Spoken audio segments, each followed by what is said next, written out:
Boa noite, muito obrigado. Obrigado a todos pela presença. É sempre um prazer estar aqui com vocês. Bom, nós estamos estudando hoje, vamos estudar hoje a lição 177 do livro Palavras de Vida Eterna, né? Um livro do Espírito de Emmanuel, na psicografia do Francisco Cândido Xavier. Então, já tem alguns anos que nós estamos estudando esse livro, é uma lição toda segunda-feira. Então, já se passaram 177 segunda-feiras, né? Bom, é sempre bom a gente lembrar o intuito, né, dessas mensagens do Emmanuel, né? A gente falou recentemente aqui, é sempre bom relembrar isso. Na minha perspectiva, a grande missão do Emmanuel foi trazer, reviver o Evangelho, né? Porque a doutrina espírita ela caminhou sempre na direção filosófica e também, na medida do possível, científica, né?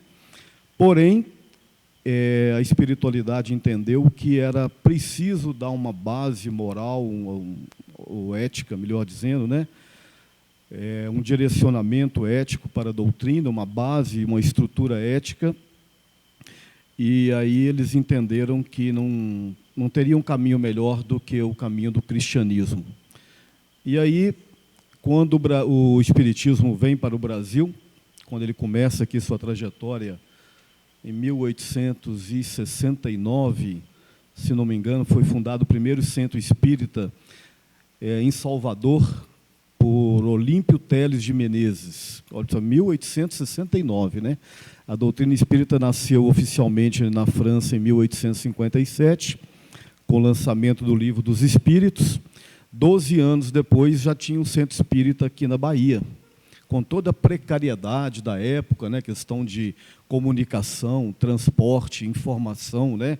Não existiam sequer os automóveis, locomotivas, né? Meios de comunicação. E, mesmo assim, com todas as dificuldades, em 1869, inaugurou-se o primeiro centro espírita no Brasil, lá em Salvador, como eu disse. Passaram-se os anos, as décadas, e depois surgiu, aqui em Pedro Leopoldo, muito pertinho da gente, a reencarnação do Chico Xavier. Então, coube ao Chico Xavier trazer para o Brasil uma expansão do espiritismo, né? E ele tomou um viés religioso em um certo aspecto, porque, inegavelmente, a cultura brasileira, principalmente da época, estava muito atrelado à religião católica, né? Chico Xavier era católico. A maioria de nós aqui já fomos católicos ou ainda estamos católicos, né? Então, o Chico começa a sua missão, a sua mediunidade, e os primeiros livros que foram escritos através dele foram através da mediunidade do Emmanuel, né? E o Emmanuel tem essa característica de trazer o Evangelho para dentro do Espiritismo, mas um Evangelho mais objetivo, né? Mais sutil, mais próximo da sua verdadeira essência. E assim é a intenção dele, né? E assim a obra do Emmanuel, ele assim desenrola nesse viés.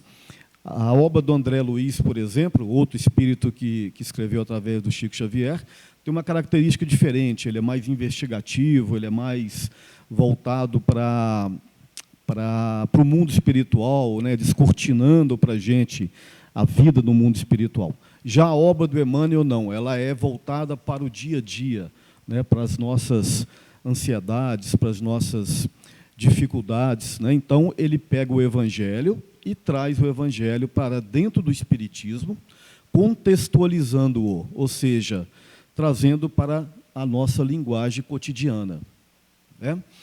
E quando a gente fala em Evangelho, também é bom a gente ressaltar aqui um fato acho que é bem importante em dizer. O que é o Evangelho segundo a perspectiva espírita, né?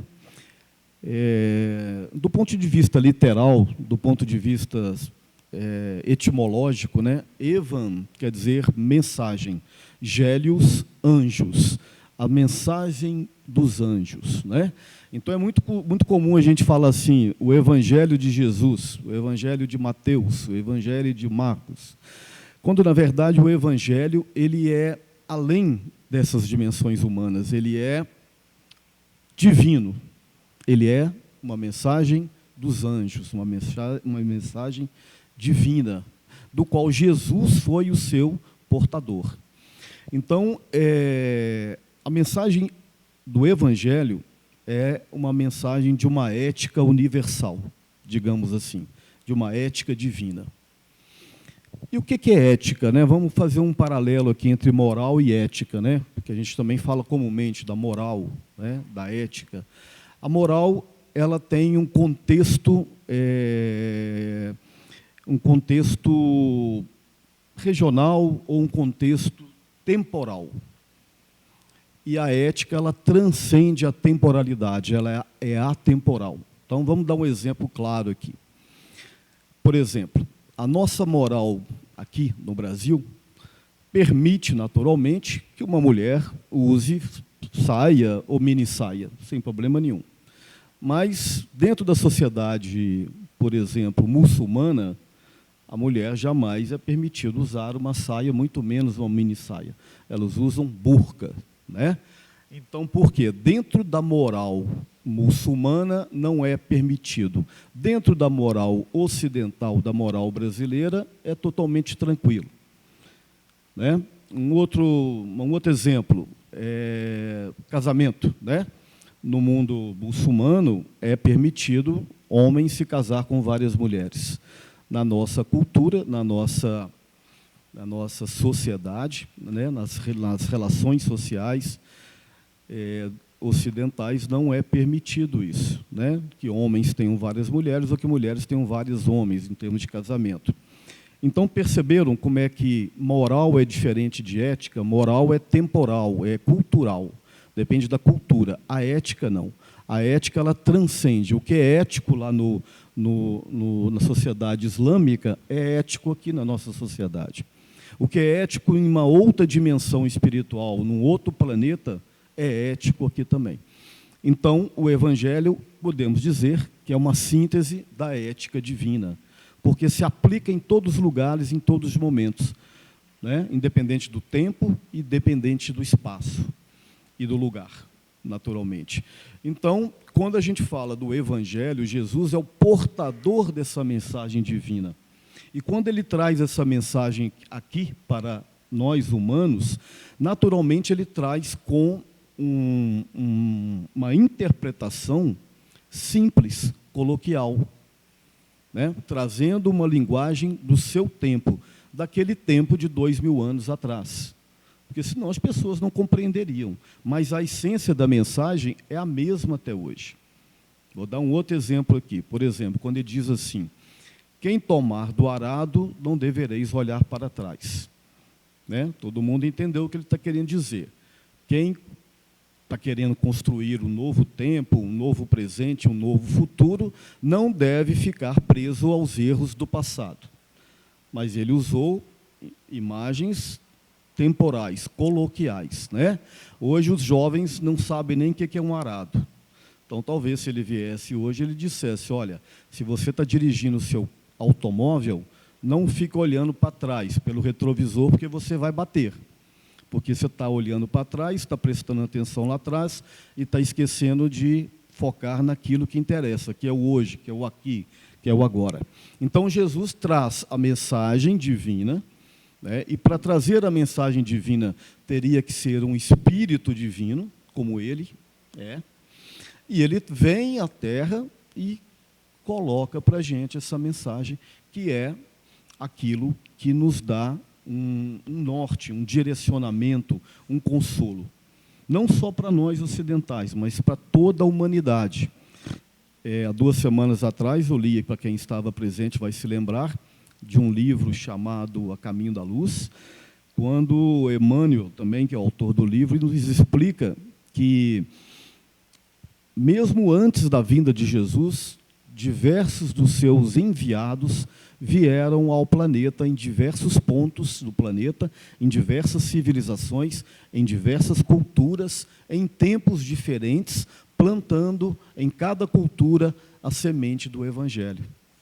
Aí, quando estava preparado a semeadura, ele vem na Judéia, há 2000 anos, presencialmente, né, e traz a mensagem do Evangelho, que como se fosse uma pacificação da humanidade. Então, a doutrina espírita traz essa mensagem também para dentro do seio do espiritismo, respeitando naturalmente as religiões, respeitando todas as tradições, mas colocando os seus pontos de vista dentro das mensagens. Então, o Emmanuel tem essa característica nesse livro e em outros livros dele. São lições. Ele pega uma assertiva lá, evangélica, discorre sobre ela e dá para ela um caráter interpretativo segundo a visão espírita, né? Pois bem, então hoje o nome da lição se chama Na Esfera do Reajuste. O próprio título aqui já nos diz bastante coisa, né?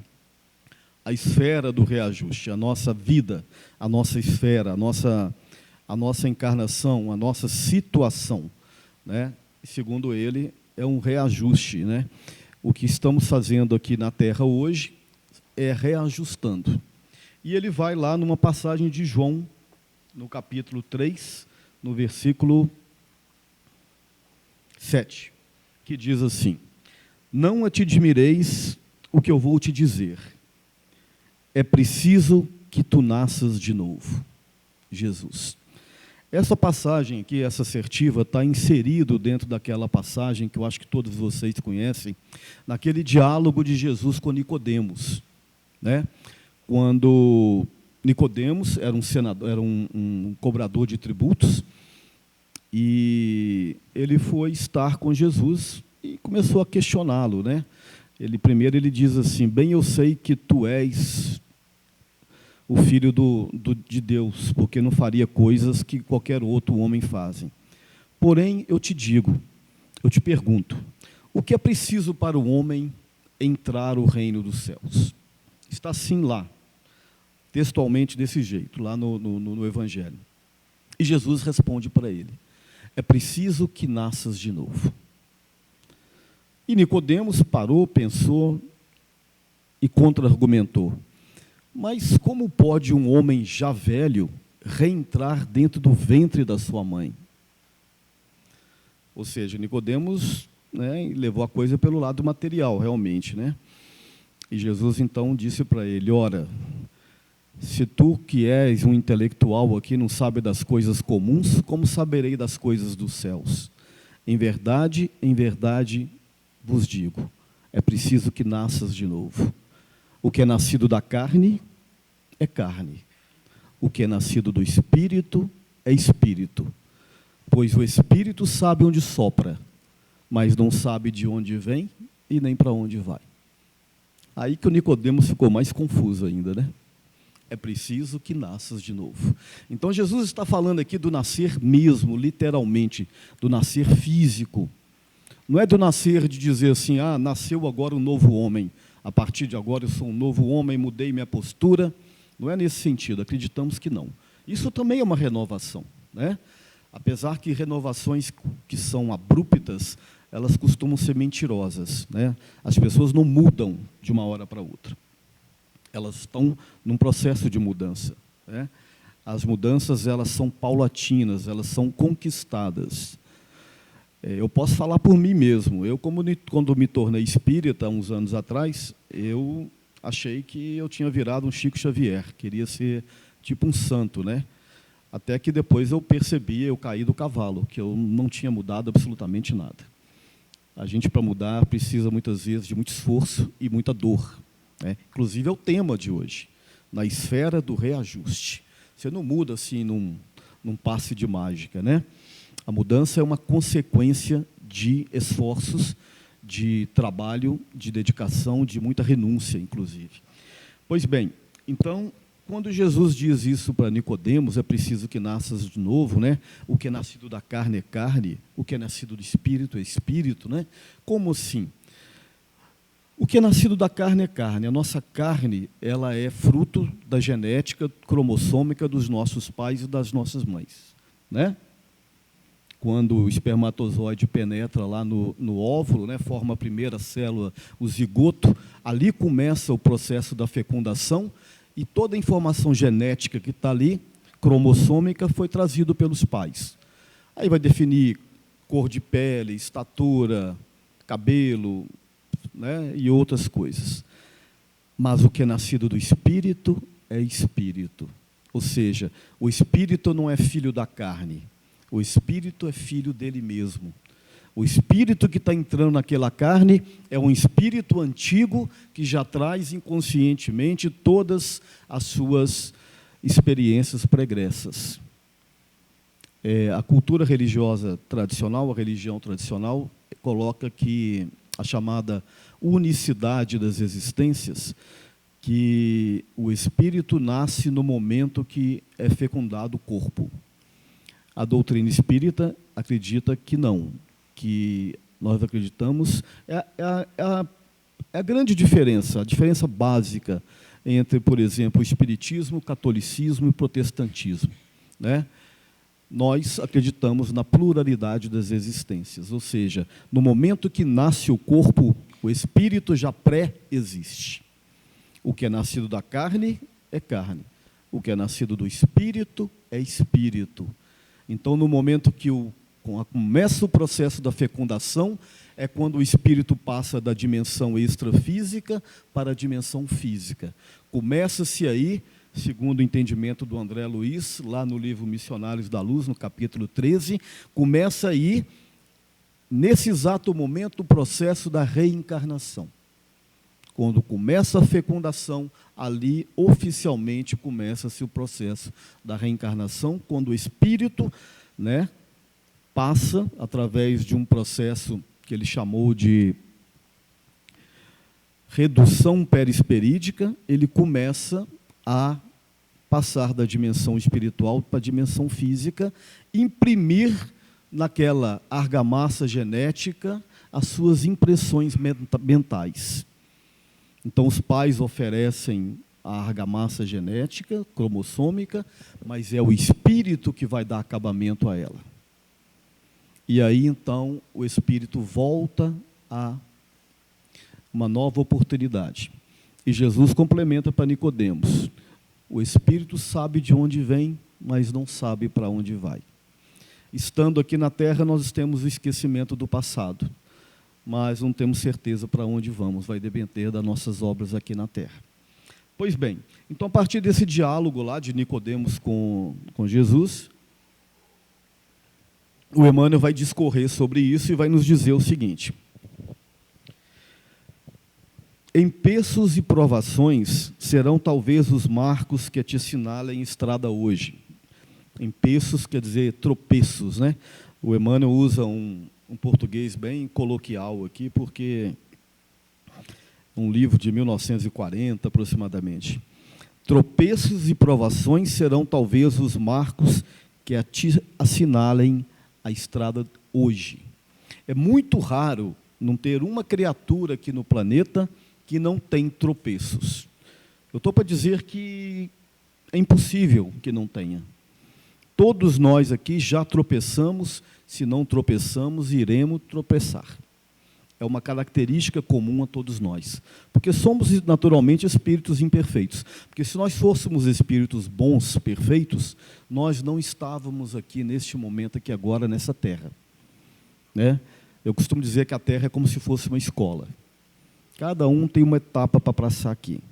Alguns de nós precisam repetir as etapas. Nós fraquejamos, nós erramos e precisamos repetir de ano. Né? E de tempos em tempos nós somos provados. Né? Porque se a Terra, se a vida é uma escola, você tem que ter provas para saber se você aprendeu, assim como numa escola comum. Então, naturalmente, todos nós somos colocados à prova e todos nós tropeçamos. É natural da nossa condição humana.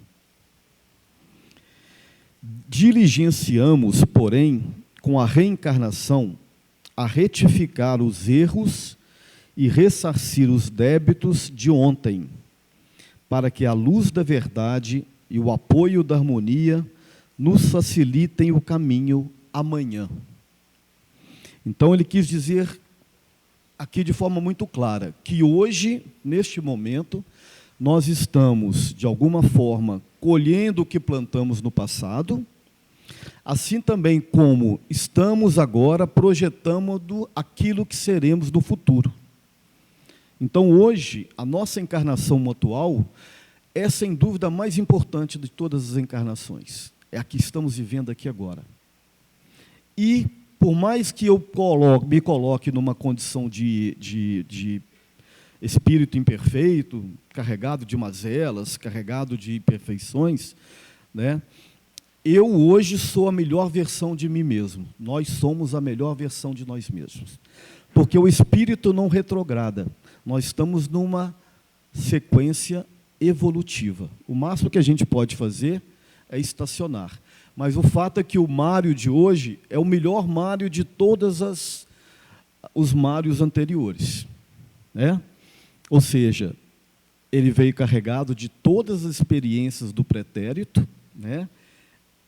Tentando corrigi-las dentro da esfera de reajuste que a encarnação lhe proporcionou, e que o conhecimento das falhas, que a experiência das falhas, são hoje, na verdade, conhecimentos que nós temos.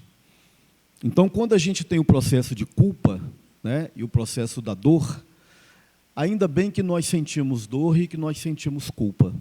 Já é uma evolução.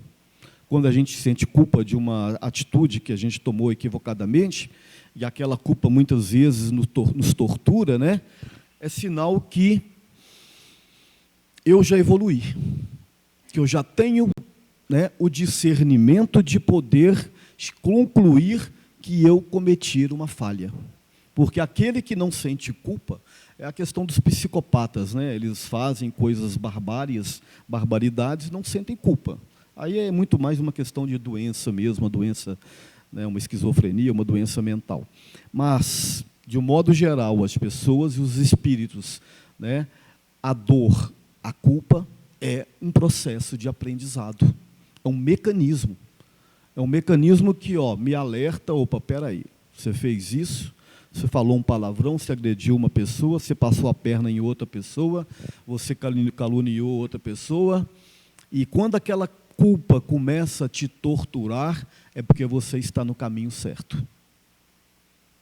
No caminho de que você já refletiu e já entendeu que não é esse o caminho a seguir. Isso acontece muito quando a gente vem para a doutrina espírita, né? Porque a doutrina espírita, assim, ela, em alguns momentos, ela assusta as pessoas.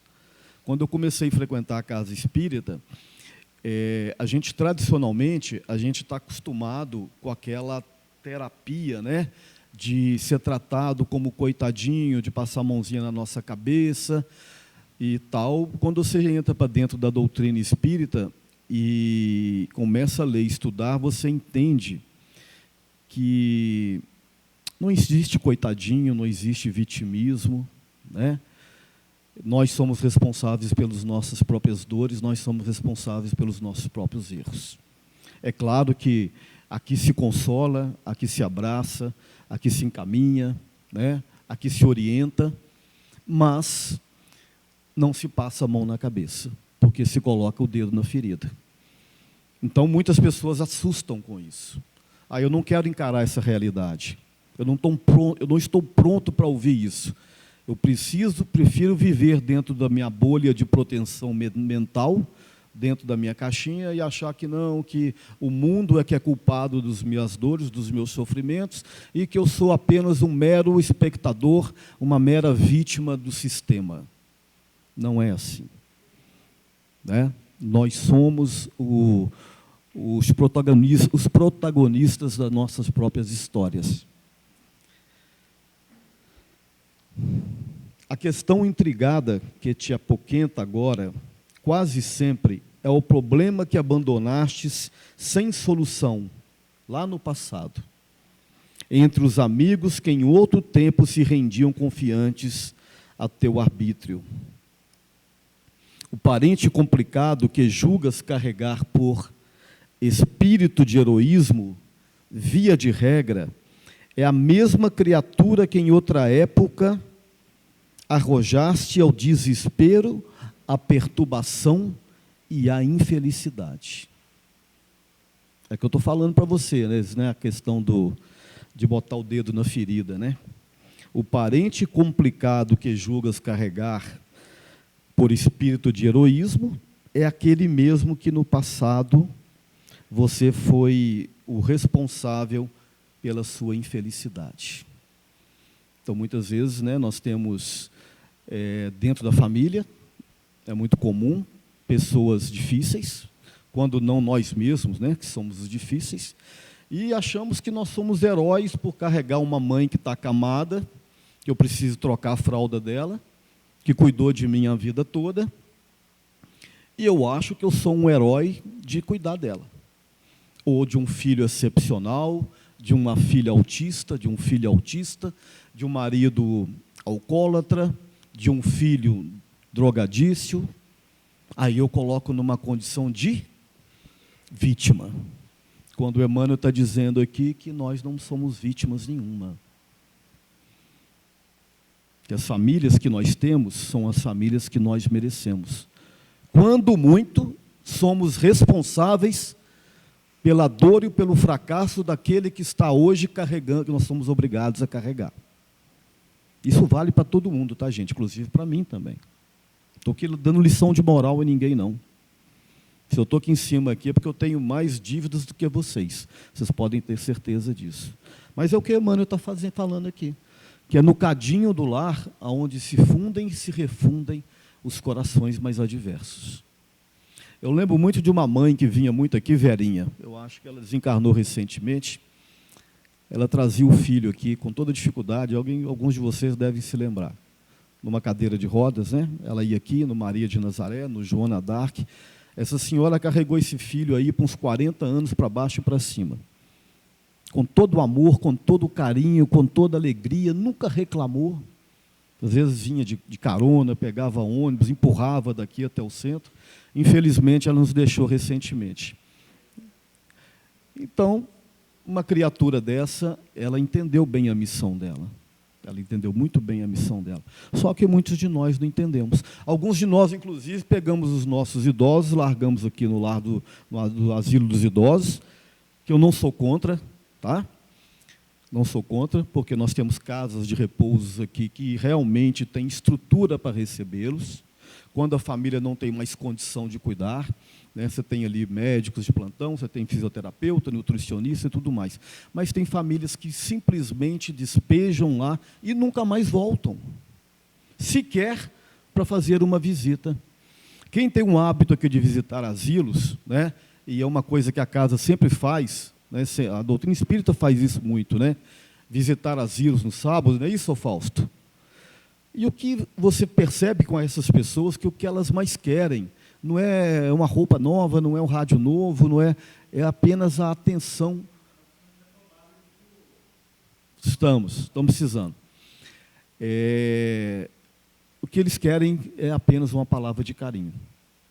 E muitas vezes a gente quer ficar o quê? Livre do problema, né? E no futuro, o mesmo deve acontecer conosco.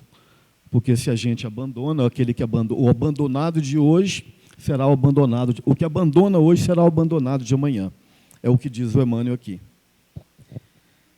Ideais nobilitantes pelos quais toleras agressões e zombarias, considerando-te incompreendido, seareiro do progresso, em muitas ocasiões, espezinhastes, insultando a sinceridade dos companheiros a que te associavam no passado.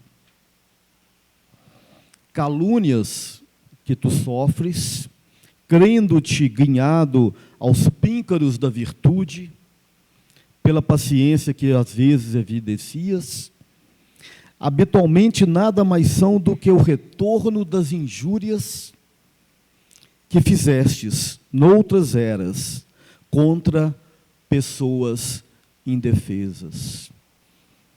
Está vendo aqui como é que é a questão da a semeadura é livre, a colheita é obrigatória?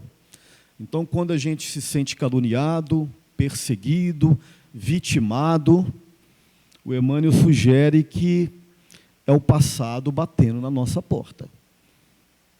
O caluniado de hoje foi o caluniador de outrora.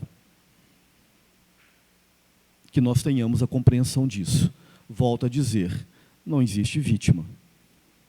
É claro também que a gente não tem que se acomodar, não é claro também que a gente tem que partir para apelação e brigar, mas entender, né, que o sofrimento, quando bate a nossa porta, muitas vezes o sofrimento moral ele é mais dolorido do que o material, é porque tem uma consequência. Né? É a lei do bumerangue, né? Você manda e volta. Semeia-se flores, colhe-se flores. Semeia-se espinhos, colhe-se espinhos. Semeia-se cactos, colhem-se cactos. Essa é a dinâmica da vida dentro da perspectiva espírita, quando a gente tem a reencarnação como uma premissa. E é por isso que muitas vezes as pessoas não gostam. Né? Ah, não, lá no Espiritismo eles ficam falando umas coisas lá que machuca a gente, né? Que a gente é culpado, que a gente é responsável pelo nosso sofrimento e nossa dor. E é verdade. E é verdade. Se você não está preparado para ouvir, continua na zona de conforto. Mas mais cedo ou mais tarde, você vai ter que bater frente a frente com a realidade. Agora, gente, não é só coisa ruim não, tá? O Emmanuel está dizendo coisas aqui, né, que está assustando. Estou vendo que vocês estão ficando meio assustados. As nossas qualidades também têm a mesma dinâmica. As coisas boas que nós fizemos no passado também voltam para nós. Não é só no passado, é no presente também. Né? A companheira honesta que está do nosso lado, o companheiro honesto, o filho que nos traz alegria, os companheiros de trabalho, a nossa seara de luta, o nosso corpo físico, a nossa saúde, tudo isso também é mérito do passado. Os momentos de alegria que passamos, os momentos de harmonia, a vida não é só sofrimento. Né? A gente tem as coisas negativas, mas tem as coisas positivas.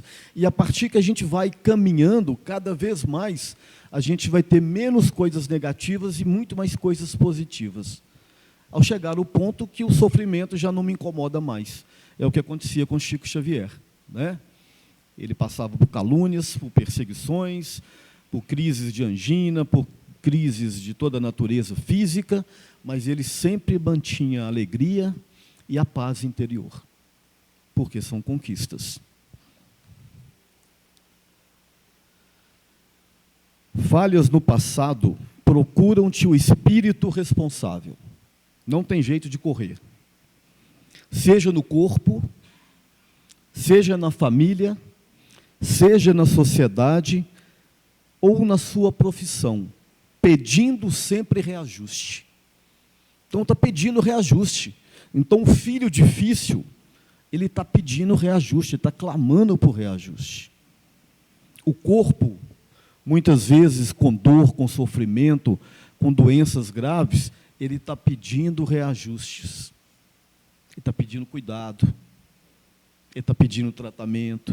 Ele está pedindo equilíbrio. Ele está pedindo ajustes.